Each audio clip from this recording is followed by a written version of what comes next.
ಸೋದರ, ಶತ್ರುಘ್ನನ ರಕ್ಷಣೆಗೆ ಸ್ವತಃ ಲಕ್ಷ್ಮಣನೇ ಹೊರಟಿರುವಾಗ ಆತಂಕ ಪಡುವ ಕಾರಣವೇ ಇಲ್ಲ. ಅವನು ಖಂಡಿತ ಶತ್ರುಘ್ನನನ್ನು ರಕ್ಷಿಸುವುದಷ್ಟೇ ಅಲ್ಲ, ನಮ್ಮ ಯಾಗದ ಕುದುರೆಯನ್ನು ಬೆಳೆಸಿಕೊಂಡು ಬರುತ್ತಾನೆ. ಆ ನಂಬಿಕೆ ನನಗೂ ಇದೆ ಭರತ. ಎಂತೆಂತಹ ವೀರರನ್ನೇ ಜಯಿಸಿದ ಲಕ್ಷ್ಮಣನಿಗೆ ಆ ಬಾಲಕರು ಎಷ್ಟರವರು. ಕಡೆಗೆ ಸಂಮೋಹನಾಸ್ತ್ರವನ್ನು ಉಪಯೋಗಿಸಿ ಆ ಬಾಲಕರನ್ನು ಪ್ರಜ್ಞೆ ತಪ್ಪಿಸಿ ನನ್ನ ಬಳಿಗೆ ಕರೆದು ತರುತ್ತಾನೆ. ಪ್ರಭು ಪ್ರಭು, ಅನಾಹುತ ಅನಾಹುತ. ಏಕೆ? ಏನಾಯ್ತು? ಯಾವ ಅನಾಹುತ? ಪ್ರಭು, ಈಗ ನೀವೇ ರಣರಂಗಕ್ಕೆ ಬಂದು ಆ ಲವಕುಶರೊಡನೆ ಹೋರಾಡಬೇಕು. ನಾನು ಏಕೆ ಹೋಗಬೇಕು? ಲಕ್ಷ್ಮಣನು ಹೋಗಿರುವನಲ್ಲವೇ? ಆದರೆ ಲಕ್ಷ್ಮಣ ಪರಾಕ್ರಮದಿಂದ ಹೋರಾಡಿದರು. ಕಡೆಗೆ ಏನಾಯ್ತು? ಲಕ್ಷ್ಮಣನಿಗೆ ಏನಾಯ್ತು? ಆ ಬಾಲಕರ ಬಾಣಗಳ ಆಘಾತದಿಂದ ಅವರು ಕೂಡ ನೆಲದ ಮೇಲೆ ಹೊರಗಿದರು. ಏನು? ನನ್ನ ಸೋದರ ನೆಲದಲ್ಲಿ ಹೊರಗಿದ್ದಾನೆ?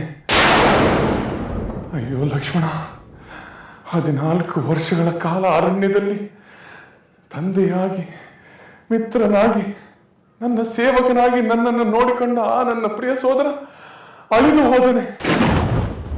ಇದೆಂತಹ ಘೋರ ವಾರ್ತೆ. ಇಲ್ಲ ಪ್ರಭು, ಲಕ್ಷ್ಮಣ ಅಳಿದಿಲ್ಲ. ಆ ಬಾಲಕರ ಬಾಣದ ಆಘಾತಕ್ಕೆ ಮೂರ್ಛೆ ಹೋಗಿದ್ದಾರೆ. ವೀರಾದಿ ವೀರರಾದ ನನ್ನ ಸೋದರರಿಗೆ ಎಂತಹ ದುರ್ಗತಿ ಪ್ರಾಪ್ತವಾಯಿತು. ಪರಿಶುದ್ಧರಾದ ಸೀತಾದೇವಿಯನ್ನು ಕಾಡಿಗೆ ಕಳಿಸಿದ್ದರಿಂದಲೇ ಶ್ರೀರಾಮನಿಗೆ ಇಂತಹ ದುರ್ಗತಿ ಪ್ರಾಪ್ತವಾಯಿತು. ಇಲ್ಲವಾದರೆ ಯಾರಿಂದಲೂ ಸೋಲಿಸಲಾಗದ ಲಕ್ಷ್ಮಣ ಶತ್ರುಘ್ನರು ಇಂದು ಸೋಲುತ್ತಿದ್ದಾರೆ. ಅರಣ್ಯದಲ್ಲಿ ಮುನಿಗಳ ಆಶ್ರಮದಲ್ಲಿರುವ ಬಾಲಕರೇ ಇಂತಹ ಸಾಹಸ ತೋರಿದ್ದಾರೆಂದರೆ ಆಶ್ಚರ್ಯವಾಗುತ್ತದೆ. ಇದರಲ್ಲಿ ಏನಾದರೂ ವಿಶೇಷವೇ ಇರಬೇಕೆನಿಸುತ್ತದೆ. ದೂತರೆ, ಆ ಬಾಲಕರ ಪೂರ್ವಾಪರಗಳ ಬಗ್ಗೆ ಏನಾದರೂ ತಿಳಿಯುತ್ತೆ? ಇಲ್ಲ ಪ್ರಭು, ಅವರು ಮುನಿಕುಮಾರರಂತೆಯೇ ಕಾಣುತ್ತಾರೆ. ಆದರೆ ತೇಜಸ್ಸಿನಲ್ಲಿ ಕ್ಷತ್ರಿಯರಂತೆಯೇ ಕಾಣುತ್ತಾರೆ. ಕುದುರೆಯನ್ನು ಕಟ್ಟುವ ಧೈರ್ಯ ಆ ಬಾಲಕರಿಗೆ ಎಲ್ಲಿಂದ ಬಂತು? ಮಹಾಪರಾಕ್ರಮಿಗಳಾದ ಲಕ್ಷ್ಮಣ ಶತ್ರುಘ್ನನ್ನು ಸೋಲಿಸುವ ಶೌರ್ಯ ಅವರಿಗೆ ಹೇಗೆ ಬಂತು? ಕೇವಲ ಬಾಲಕರಾದವರಲ್ಲಿ ಇಂತಹ ಶೌರ್ಯ ಪರಾಕ್ರಮ ಇರಲು ಹೇಗೆ ಸಾಧ್ಯ? ಸಹೋದರ, ಮೂರ್ಛೆ ಹೋದರೆಂದರೆ ನಮ್ಮ ಸೋದರರು ಪರಾಭವಗೊಂಡಂತಾಗಲಿಲ್ಲ. ನಾನೇ ಹೋಗುತ್ತೇನೆ. ಆ ಬಾಲಕರ ಅಹಂಕಾರವನ್ನು ಅಡಗಿಸಿ ನಮ್ಮ ಸೋದರರನ್ನು, ಯಾಗದ ಕುದುರೆಯನ್ನು ಬಿಡಿಸಿಕೊಂಡು ಬರುತ್ತೇನೆ. ಭರತ, ನೀನು ಹೋಗುತ್ತೀಯ? ಹೌದು ಹೌದು ಸೋದರ, ಅದು ನನ್ನ ಕರ್ತವ್ಯ. ದಯಮಾಡಿ ನನಗೆ ಅಪ್ಪಣೆ ಕೊಡು. ಆಗಲಿ ಭರತ, ನೀನು ಹೋಗಿ ಬಾ.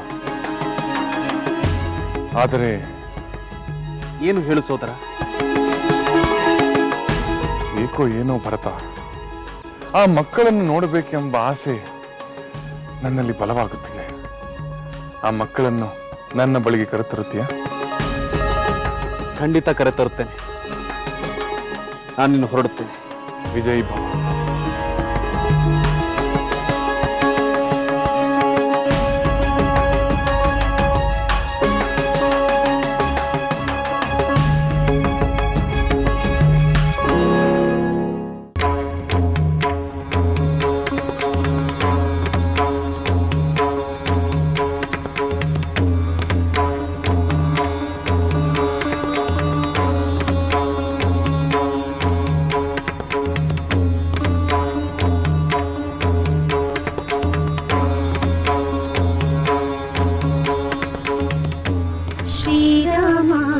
चरणಕ್ಕೆ ಅಭಿವಂದನ. ಶ್ರೀರಾಮ ಚರಿತೆಯ ಶುಭಗಾಯನ. ಶ್ರೀರಾಮ ಚರಣಕ್ಕೆ ಅಭಿವಂದನ. ಶ್ರೀರಾಮ ಚರಿತೆಯ ಶುಭಗಾಯನ.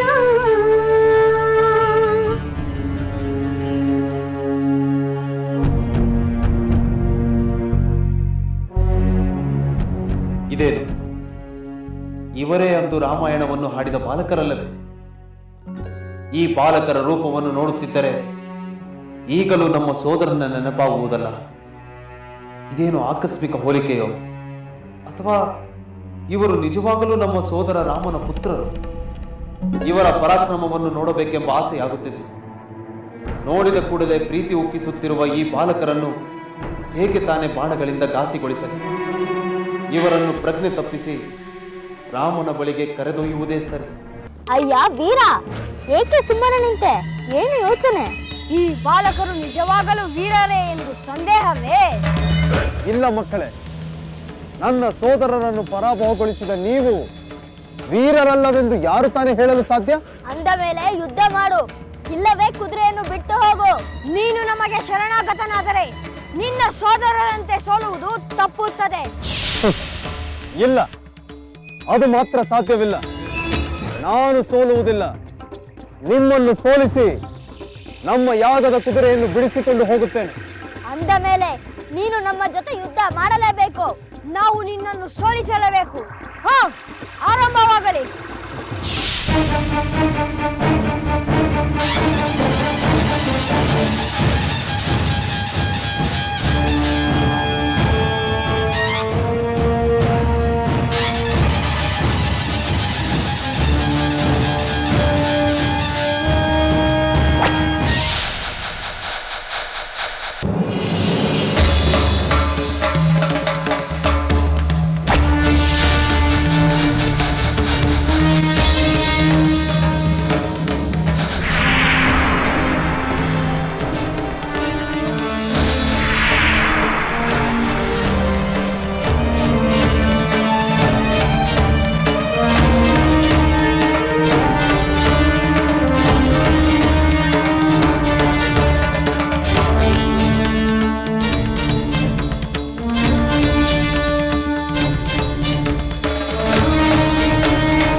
ಭಲೆ ಭಲೆ ಬಾಲಕರೇ, ನಿಮ್ಮದು ನಿಜವಾಗಲೂ ಅಪ್ರತಿಮ ಪರಾಕ್ರಮ.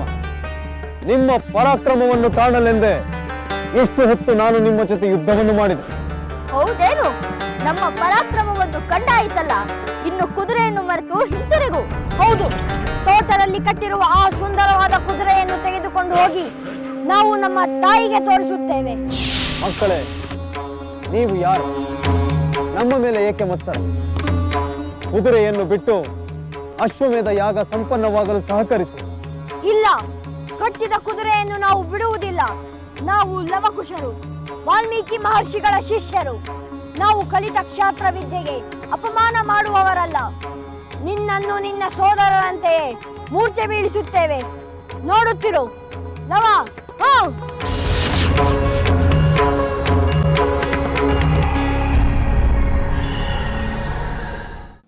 ಲವ.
ಸರಿ, ನಾನೇ ರಣರಂಗಕ್ಕೆ ಬರುತ್ತೇನೆ.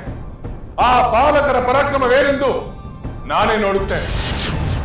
ರಾಮನ ಬಾಣಗಳಿಗೆ ಆ ಬಾಲಕರನ್ನು ಶರಣಾಗಿಸುವ ಶಕ್ತಿ ಇದೆಯೋ ಇಲ್ಲವೋ ಎಂದು ನಾನು ಪರೀಕ್ಷಿಸುತ್ತೇನೆ.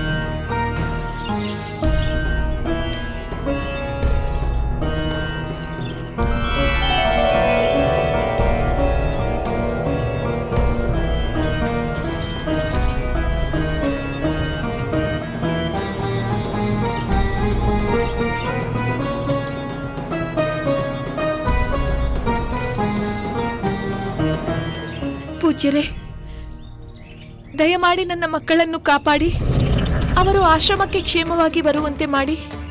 ಅಂಥದ್ದೇನಾಯ್ತು ಮಗಳೇ? ಏಕಿಷ್ಟು ಆತಂಕ? ಲವಕುಶರು ಏನಾಗಿದೆ? ಪೂಜ್ಯರೇ, ಲವಕುಶರು ಯಾರೊಂದಿಗೂ ಯುದ್ಧ ಮಾಡುತ್ತಿದ್ದಾರೆ. ಏನು? ಯುದ್ಧವೇ? ಹೌದು ಪೂಜ್ಯರೇ, ಲವ ಯಾರದೋ ಕುದುರೆಯನ್ನು ಕಟ್ಟಿದನಂತೆ.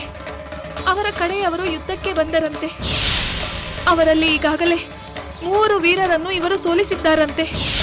ಇನ್ನು ಯಾರು ಬರುತ್ತಾರೋ ಬರಲಿ ಎಂದು ಯುದ್ಧ ಭೂಮಿಯಲ್ಲಿ ಕಾಯುತ್ತಿದ್ದಾರಂತೆ.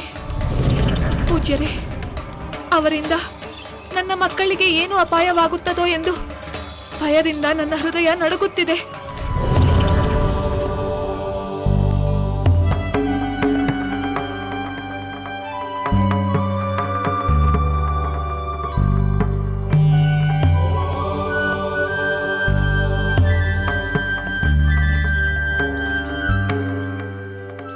ಚಿಂತಿಸಬೇಡ ತಾಯಿ, ಆ ಯುದ್ಧ ಖಂಡಿತ ನಿಲ್ಲುತ್ತದೆ. ಲವಕುಶರಿಗೆ ಯಾವ ಅಪಾಯವೂ ಆಗುವುದಿಲ್ಲ. ನಾವೇ ಯುದ್ಧ ಭೂಮಿಗೆ ಹೋಗಿ ಆ ಯುದ್ಧವನ್ನು ನಿಲ್ಲಿಸುತ್ತೇವೆ. ತಾಯಿ, ಇಷ್ಟರಲ್ಲಿಯೇ ನೀನು ನಿನ್ನ ಮಕ್ಕಳನ್ನು ಸೇರುತ್ತೀಯ.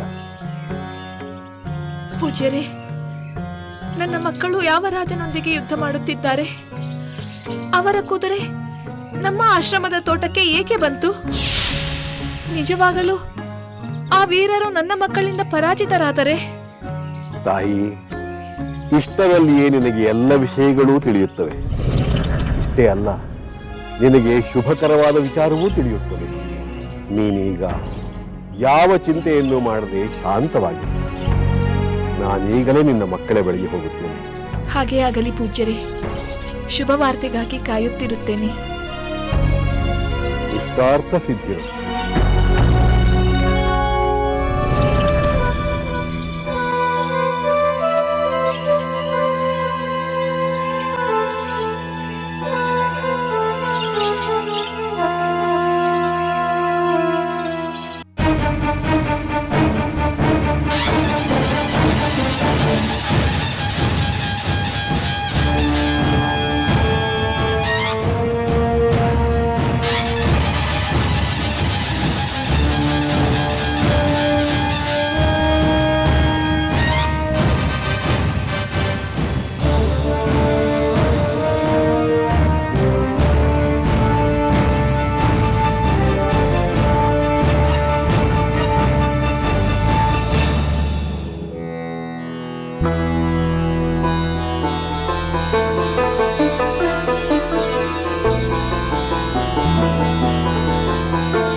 ಚರಣಕ್ಕೆ ಅಭಿವಂದನ, ಶ್ರೀರಾಮಚರಿತೆಯ ಶುಭ ಗಾಯನ ಮಾಡುವೆವು ನಾವು ಅಭಿವಂದನ, ಹಾಡುವೆವು ನಾವು ಶುಭ ಗಾಯನ.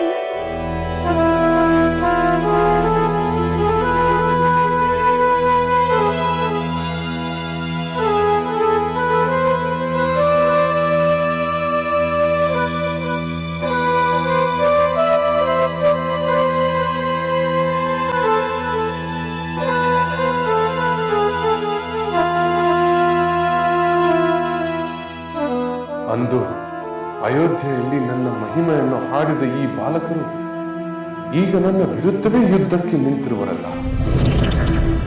ಇದೆಂತಹ ವಿಪರ್ಯಾಸ!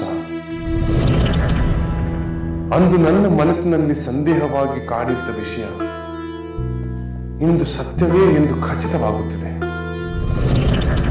ಹೌದು, ಖಂಡಿತ ಇವರು ನನ್ನ ಮಕ್ಕಳೇ. ಇದು ಈಗ ಇಡೀ ಲೋಕಕ್ಕೆ ತಿಳಿಯುವ ಪ್ರಸಂಗ ಬಂದಿದೆ. ನಾನು ಮಾತ್ರ ಏನು ತಿಳಿಯದವನಂತೆ ವರ್ತಿಸಬೇಕಾಗಿದೆ.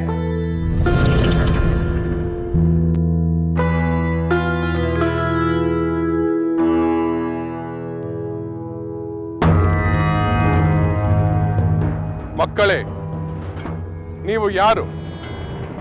ನಿಮ್ಮ ತಂದೆ ತಾಯಿಗಳಾರು? ನಿಮಗೆ ಧನುರ್ವೇದವನ್ನು ಕಲಿಸಿದವರು ಯಾರು? ನಮ್ಮ ಯಾಗದ ಕುದುರೆಯನ್ನು ನೀವು ಏಕೆ ಕಟ್ಟಿದಿರಿ?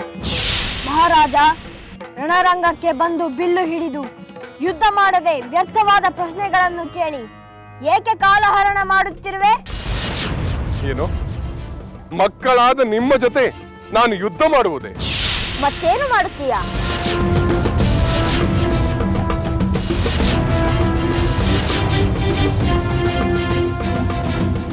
ನಿಮ್ಮ ವೃತ್ತಾಂತವನ್ನು ತಿಳಿದ ನಂತರ ನಾನು ಏನು ಮಾಡಬೇಕೆಂದು ಯೋಚಿಸುತ್ತೇನೆ.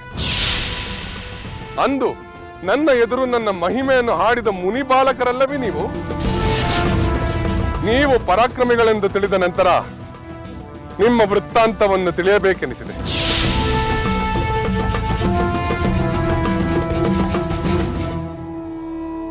ಮಹಾಪತಿವ್ರತೆಯಾದ ನಮ್ಮ ತಾಯಿ ವಾಲ್ಮೀಕಿ ಮಹರ್ಷಿಗಳ ಆಶ್ರಮದಲ್ಲಿ ನಮಗೆ ಜನ್ಮ ನೀಡಿದಳು. ನಾವಿಬ್ಬರು ಅವಳಿ ಮಕ್ಕಳು.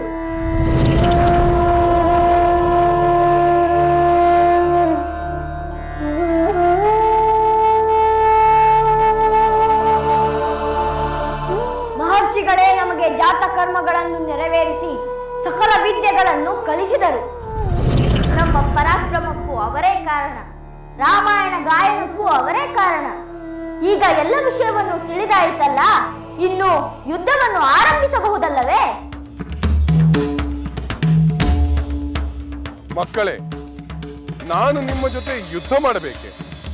ಹೌದು, ಯುದ್ಧ ಮಾಡಬೇಕು. ಇಲ್ಲವೇ ನಿಮ್ಮ ಕುದುರೆಯನ್ನು ಮರೆಯಬೇಕು. ಇಲ್ಲ, ಅದು ಸಾಧ್ಯವಿಲ್ಲ. ಯಾಗದ ಕುದುರೆಯನ್ನು ಮರೆಯುವಂತೆ ಇಲ್ಲ.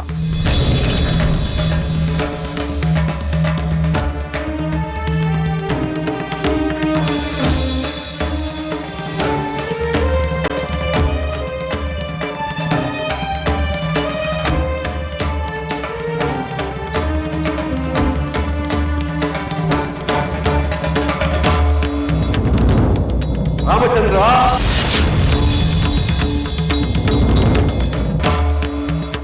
ರಾಮಚಂದ್ರ,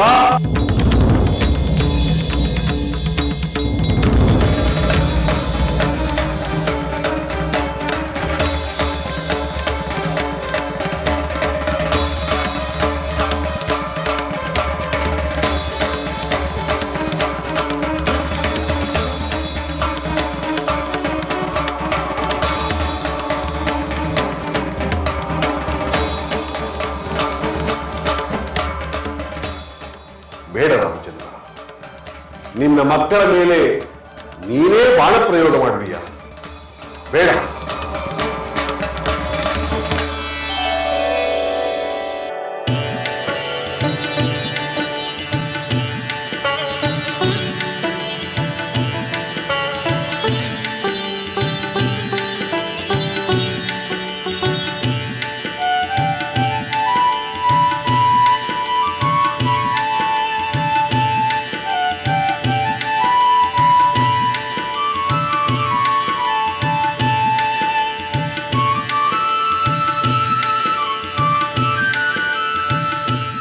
ತಂದೆ ಮಕ್ಕಳ ನಡುವೆ ಯುದ್ಧ ಸರ್ವತಾ ಸಲ್ಲದು. ಬೇಡ.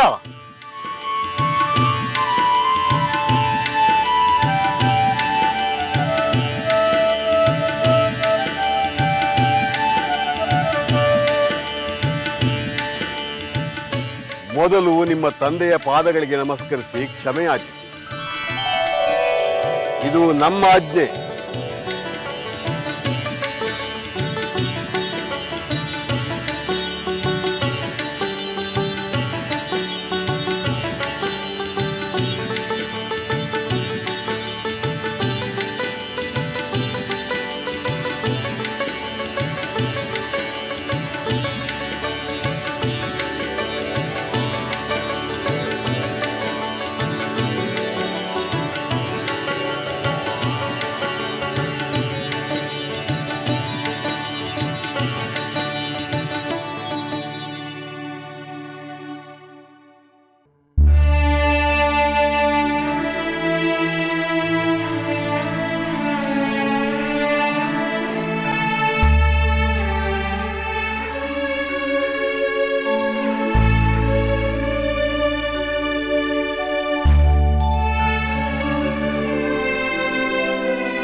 ನಮ್ಮನ್ನು ಕ್ಷಮಿಸು.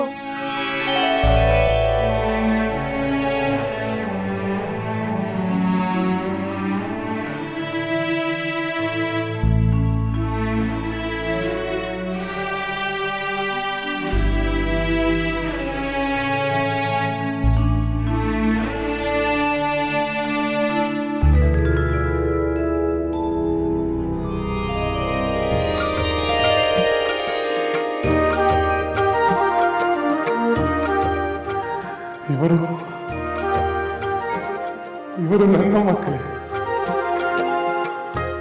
ಈ ಕ್ಷಣ ನನ್ನ ಜೀವನದ ಅಮೃತದ ಕ್ಷಣ ಪೂಜ್ಯರೇ, ಅಮೃತದ ಕ್ಷಣ.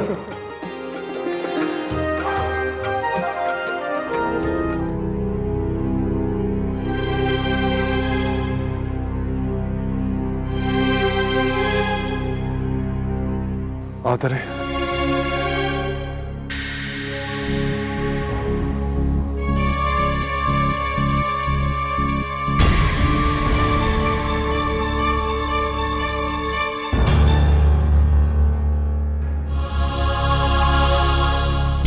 ಪೂಜ್ಯರೇ, ಸತ್ಯವೇನೆಂಬುದನ್ನು ನೀವೇ ಲೋಕಕ್ಕೆ ತಿಳಿಸಬೇಕು. ಖಂಡಿತ ತಿಳಿಸುತ್ತೇನೆ ರಾಮಚಂದ್ರ. ನಿನ್ನಿಂದ ಪರಿತ್ಯಕ್ತಳಾದ ಸೀತಾಮಾತೆ ನಮ್ಮ ಆಶ್ರಮದಲ್ಲಿ ಆಶ್ರಯ ಪಡೆದಳು. ತುಂಬು ಗರ್ಭಿಣಿಯಾದವಳನ್ನು ನನ್ನ ಮಗಳಂತೆ ನೋಡಿಕೊಂಡೆ. ನಮ್ಮ ಆಶ್ರಮದಲ್ಲಿಯೇ ಅವಳಿ ಮಕ್ಕಳಿಗೆ ಜನ್ಮ ಕೊಟ್ಟಳು. ಆ ಮಕ್ಕಳೇ ಈ ಲವಕುಶ.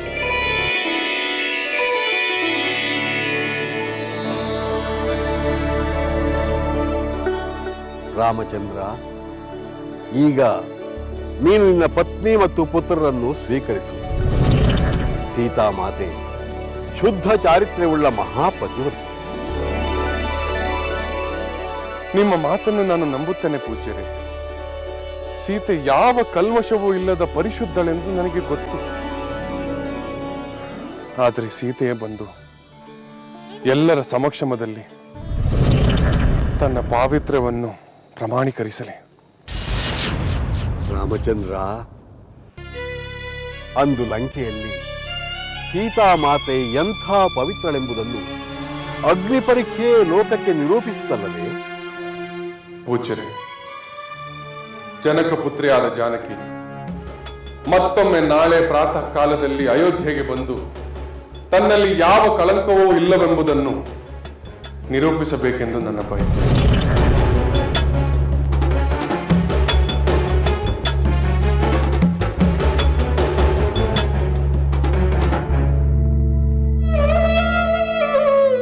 ಲವ,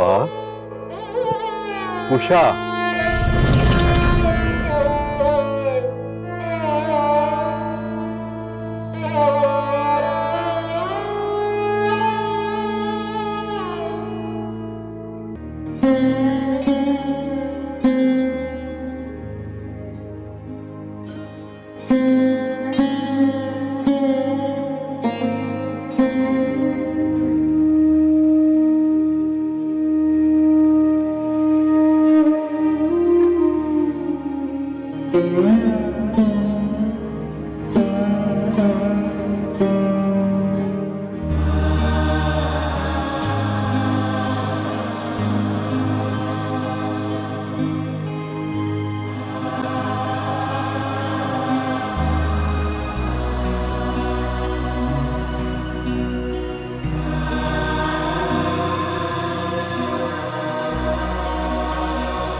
ವಿಧಿಯ ಹಂಚಿಕೆ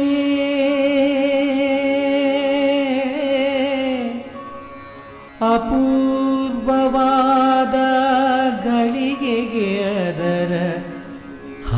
ಕಾಣಿಕೆ ಪತಿ ಪತ್ನಿಯ ಸಮಾಗಮ ಪಿತಸುತರ ಸಂಗಮ ಪತಿ ಪತ್ನಿಯ ಸಮಾಗಮ ಪಿತಸುತರ ಸಂಗಮ ನಡೆಯುವ ಕ್ಷಣವಿದು ಲೋಕಕಾತರ ಅಪೂರ್ವ ಮಿಲನಕ್ಕೆ ವಿಧಿಯ ಹಂಚಿಕೆ